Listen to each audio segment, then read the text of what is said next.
Deuxième texte soumis à l'examen du Conseil des ministres de ce jour, le projet de loi portant code du numérique. Le ministre du numérique a fait l'économie du projet de loi portant code du numérique en République démocratique du Congo. Déjà amendé par le Conseil des ministres, il a indiqué que ce projet du code numérique a aussi bénéficié des commentaires et recommandations de certaines organisations internationales évoluant dans ces secteurs. Intégrant ces préoccupations, les experts ont résolu de structurer le projet du code du numérique en limitant strictement son champ d'application au seul secteur du numérique.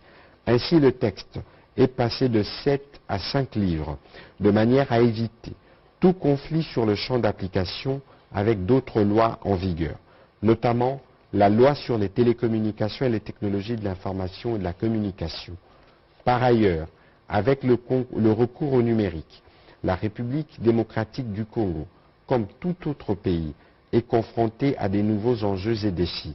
Ceci se rapporte notamment à la protection de la vie privée, à la souveraineté numérique sur les données des citoyens, à la validité juridique de l'outil, de l'écrit et de la preuve électronique dans les échanges, à la protection des consommateurs dans le cadre du commerce électronique, contre la propagation des fake news, mais aussi aux réponses à réserver aux actes de malveillance sur les systèmes d'information et dont peuvent être victimes les personnes physiques ou morales.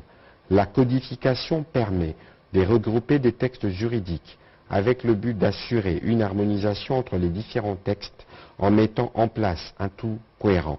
L'objectif premier est d'unifier le droit, de le rendre lisible et accessible, d'en faciliter l'application et l'interprétation, a conclu le ministre du numérique. Après débat et délibération, le Conseil a adopté ces projets de loi.